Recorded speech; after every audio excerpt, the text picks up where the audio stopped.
नमस्कार साथियों, आपका इस ज्ञान टेक एडवाइज़र में फिर से स्वागत है, अभिनंदन है। ऐसी एक कहानी यहाँ पे मिलने को मिली है सतलोक आश्रम धनाना में। वो एक शख्स से आपकी मुलाकात करवाते हैं, रूबरू करवाते हैं, उसकी कहानी से आपको अवगत करवाते हैं। नमस्ते जी, सत साहिब जी। आपका शुभ नाम? देशराज दास, उत्तर प्रदेश, जिला ललितपुर। ललितपुर। तो आपको कितना समय हुआ है उपदेश लिए? वैसे हमारे लिए 2011 में उपदेश मिला था गुरुजियों से। अच्छा 2000 जी। सन 11 में। तो हम मालिक की पहले तो जानकारी नहीं थी, दरबार साहब में आए, मालिक की बाणी सुनी, सत्संग सुने, कुछ आत्मा में परमात्मा प्रवेश हुए और हमने अपने परमेश्वर को जानने की कोशिश करी। तो हमारे परिवार वाले, रिश्तेदार लोग बोले तू पागल हो चुका है। मैंने बोला मैं पागल नहीं हूँ, आप चल के देखो। तो एक बार तो ऐसा हुआ था कि मेरे गांव मेरे पिताजी पूरे जोड़ लिए थे, बोले तू पैसे दे किराए को, हम जाते हैं। तो दास ने अपनी जेब से 3000 रुपया दिया था 10 भक्तों के लिए, गांव वालों को, कि भाई तुम जाओ देख के आओ बरवाला आश्रम। वे मुझे से बोल रहे थे कि तुम गुरु जी से बात, हमने गुरु जी से बात नहीं होगी आपकी, क्योंकि दास उपदेश लेता है जब परमात्मा दर्शन देते हैं। तो वो लोग हट जो करते रहे, मेरे को पत्थर मत्थर पिताजी से दिलवाते रहे। 2012 की बात है जी। फिर क्या हुआ कि मैं अपनी मम्मी के कारण आया था गुरुजी के आश्रम में। मेरी माँ बचपन से पागल थी, मैं 7 साल का था, मैं पागल हो गई थी। मेरे पिताजी ने बेलन होता ना रोटी बेलने वाला, वो सिर में मारा था, उनका सिर फट गया था। तो जो मम्मी के मामा थे वे उन्हें लकवा मार गया था। तो मैं उनको मुर्दा देख के गया था घर पे। मैं बॉम्बे रहा करता था और जॉब करता था बॉम्बे में। क्या हुआ कि अपनी बहन को ससुराल भेजने जा रहा था और लौट के आया, यही टाइम था संध्या की वक्त। तो मेरे जो मम्मी के मामा का घर है वो रास्ता में पड़ता है। तो नाना जी, मैं उनको नाना जी बोलता था, मम्मी के जो मामा थे, तो वो अट्टे कट्टे बढ़िया बैठे, एक मतलब एक मुर्दा इंसान और एक घूमता हुआ। तो मेरे को ऐसे लगा कि ये तो इनका दूसरा जन्म हो गया। मैं उनके पास गया तो अपना जो पुरानी रीति रिवाज है, मैं चरणों को दौड़ा, उन्होंने मुझे ऐसे गले से लगा लिया। बोले ना चरण तो चलो परमेश्वर की प्रणाम। मैंने कहाँ परमेश्वर? बोले हरियाणा में आए हैं परमेश्वर।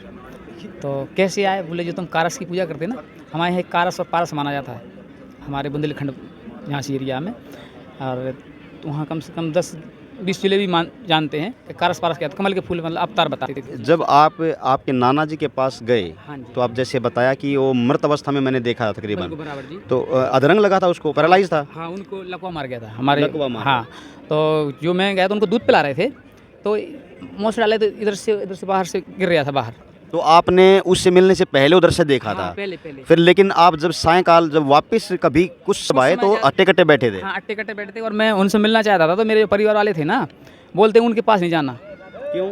वो बोले पूरे घर पागल हो चुके हैं, क्योंकि वो उपदेशी हो चुके थे। रामपाल जी महाराज से उपदेशी हो चुके थे। तो उन्होंने कोशिश तो बहुत किया, लेकिन दास का तो दिल परमात्मा का था, आत्मा तो बंदी छोड़ गई थी। तो मेरी आत्मा एक दिन अचानक मिला दिया बंदी छोड़ने। तो जैसे आपने उसके चरण छुए, तो उन्होंने कहा कि चरण नहीं छूना, चरण परमात्मा के छूने हैं। और अभी तो आप बोले कहाँ मिलेंगे, तो उन्होंने फिर बरवाला के लिए बताया। तो फिर आगे उनका आपका क्या उनके साथ दृष्टांत रहा? अपना ये रहा कि उन्होंने अपने को बताया कि जैसे अपना आगे समागम आ रहा ना इन 9 का, तो ऐसे समागम आ रहा था। बोले ये समागम आ रहा है, समागम में चलना और अपनी मम्मी को ले चलना, आपकी मम्मी भी सही हो जाएगी और आपका घर बहुत सुखी हो जाएगा। है ना, आप इधर उधर भाग रहे हैं, आप परेशान हो, पूरा घर मतलब दुखी है, जैसे हम सुखी हुए ऐसे आप भी सुखी होगी। चलो ठीक है, नाना जी बोलते तो सही है जो भी बात है, क्योंकि मुझे विश्वास है, बुजुर्ग थे। और जब मैंने खुद अपने हाथ से देखा कि ये मुर्दा इंसान और जिंदा बैठा है, तो बिल्कुल मुझे आत्मा में लगा मेरी माँ ठीक हो जाएगी। तो मैं आया तो मेरा विरोध के अलावा कुछ नहीं हुआ। मैं यहाँ से लौट के गया ना घर पर, तो मेरे पिताजी बहुत झगड़ा कर रहे हैं मेरे से। झगड़ा करने के कारण, ये कब की बात है? 2012 की बात है जी। 2012 में आप मम्मी को लेके आए। हाँ। तो उसमें कुछ फर्क हुआ, ठीक हुए? हाँ, वो तो मेरी माँ तो मालिक की दया से आज़ाद है, दरबार साहब के साथ ही है। वो जो भी किस्सा है वो मालिक जाने।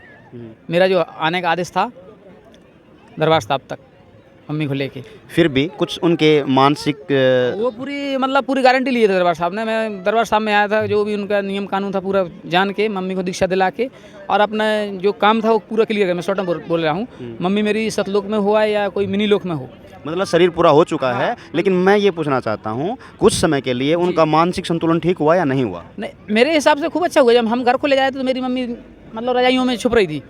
मेरे भाई और जाने जाते, मैं तो आ नहीं पाया जब तक पिताजी और भाई आया लेने के लिए। तो बता रहे कि ये जबरदस्ती छीन के लिए आया, मतलब गुरुजी के हाथ में से।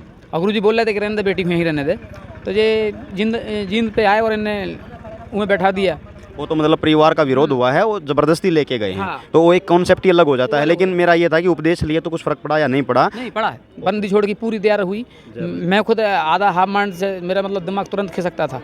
मैं भी अपने आप में मतलब जगह पे आ गया, मेरी भी बुद्धि काम करने लगी कि ये परमात्मा है। मैं कहीं जो भूत प्रेतों की पूजा में लगे रहता था, मैंने जब देखा तो परमेश्वर सारे चिन्ह लगा के रखे थे। कमल के फूल पे जो हम मानते थे वो सारे शरीर हमने देखे तो हम रोए के भगवान परमात्मा यहाँ था और हम कहाँ पे घूम रहे थे। तो गुरुजियों ने मैं गया तो ऐसे डरते डरते पहले तो मैंने दीक्षा लिया और फिर मालिक से दर्शन किया। तो मालिक ने कहा बेटा ये तुम जैसे व्यक्तियों के लिए मैं दिन रात लगा हुआ हूँ। और मैंने प्रार्थना की बाप को हमें गुरुजी दया करना, हम जानते नहीं हैं भक्ति कैसी करी जाती है। बोले परमात्मा सब जानता है, आपको जो मिला है बेटा बस मर्यादा पूरी करियो। तो हम अपने गुरुजी की मर्यादा कर रहे थे। हमारे पिताजी झाड़ फूँक का काम करते हैं, मतलब भूतों की पूजा करते हैं वो। तो उनने मेरा बहुत विरोध किया मेरे से। एक दिन तो ऐसा गुजरा कि मुझे बांध के रस्सी से चाचा ताऊओं के लड़कों से बंधवा के और मेरे को 2 लठ मारे, एक इस कब्जे पे मारा, एक इस पे। मैं खाली उनसे ये विनय करता था कि आप पिताजी हो, मैं आपसे कुछ बोलना नहीं चाहता हूँ। बोले तू घी जो जलाता है खाने के लिए तो घी की ज़रूरत है, तू उमें जला रहा है जोत में।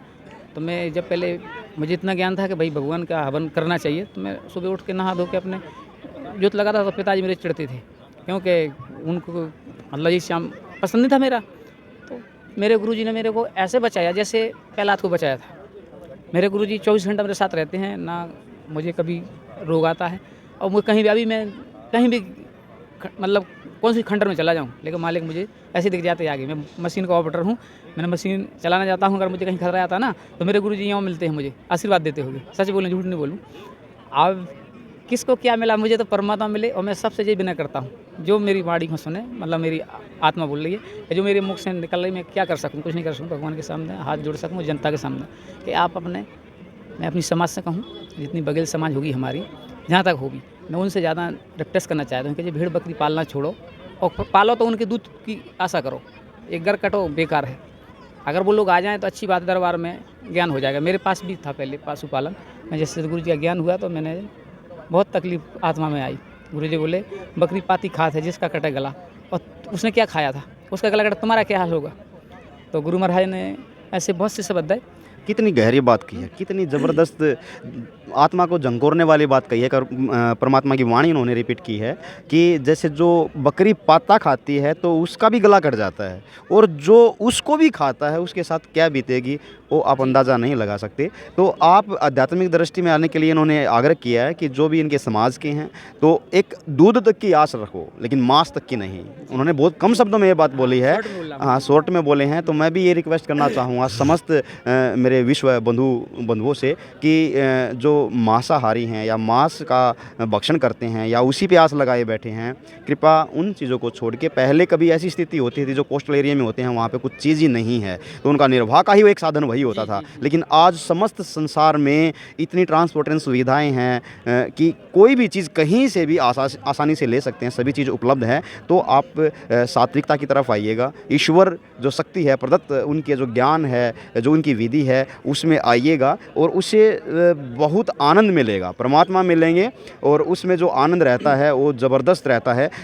अकथनीय उनके ये कथन होते हैं कि जिन पे विचार करें तो असंभव चीज़ लगती हैं, लेकिन परमात्मा के दरबार में वो बिल्कुल ही तनिक मात्र होती हैं। वेदों में जिसका व्याख्यान कहा गया है, जिनकी गाथाएँ गाई गई हैं कि असाध्य रोग, जिसका रोग का इलाज ना हो, ऐसे भगवान छिन में उनको ठीक कर सकते हैं। और यहाँ पे हर शख्स के साथ ऐसी कहानियाँ मिलती हैं। जैसे कि उन्होंने बताया कि इनका जीवन एक प्रहलाद भगत की तरह है, जैसे मैंने आपको भी बताया था कि इनके जीवन से वो सिमिलरिटीज़ दिखाई देती हैं, क्यों ना आप तक उनको पहुँचाया जाए। तो जैसे इनकी भक्ति की तरफ जाने का रुझान बना और उसमें परिवार जैसे बाधक बना और अपने परिवार के समुदाय को, लोगों को इकट्ठा करके बांधा गया, मारा गया, प्रताड़ना दी गई, लेकिन इन भगत के साथ इनकी जो परमात्मा जो आस्था थी उनको टसमस नहीं कर पाए। फिर भी इनकी कुछ और ऐसी कहानियाँ सुनते हैं कि और यातनाएं और रुकावट क्या पैदा की गई परिवार की तरफ से। ऐसा किया गया कि एक बार बंदी छोड़ की दया से, मेरे तो कुछ नहीं थे, मालिक के खेल हैं कुछ, और परिवार को मैं चाहता हूं कि आवे। परिवार अभी भी नहीं जुड़ रहा है। मेरे भाई और पिताजी अभी धनाधाम भी होकर गए हैं 15 दिन पहले, और यहाँ तो हाँ हाँ बोलते गए, घर पे जाकर गाली देने लगे गुरुजी हो। तो गुरुजी को गाली दिया तो मेरे भीतर में जैसे एक कोई तलवार मारता है, ऐसी लगता है कोई।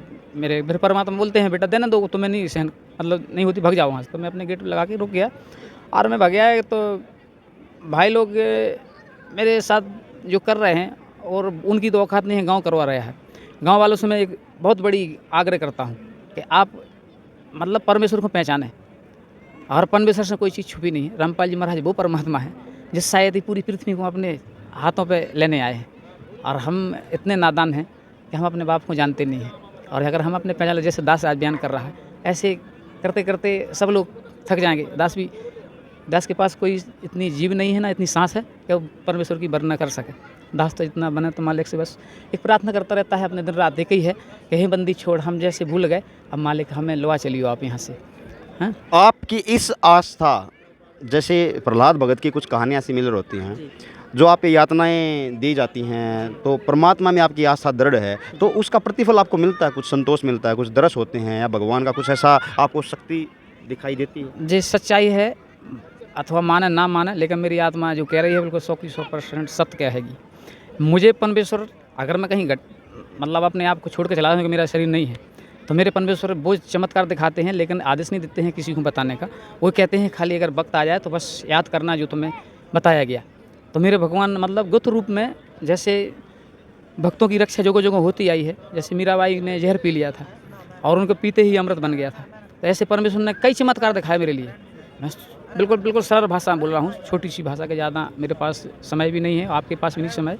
गुरुजी रामपाल जी महाराज को पहचानना बहुत अनिवार्य है आज के मानव को। अगर रामपाल जी महाराज को अगर नहीं पहचानेंगे तो इसका बता नहीं सकते क्या होगा आगे चल के। दास की एक प्रार्थना है, आगे अपनी वाणी को ब्रांड देता हूँ कि सभी लोग परमात्मा का गुणगान करें, रामपाल जी महाराज को अच्छी तरह से याद किया जाए, कायदे से सत्य साहित्य। बहुत बहुत धन्यवाद। जय जय बंदी छोड़ सतगुरु रामपाल जी भगवान जी की जय। प्लीज़ हमारी वीडियो को लाइक करें, शेयर करें, सब्सक्राइब करना बिल्कुल मत भूलना। Gyan tech advisor press bell icon ज़रूर दबाएं।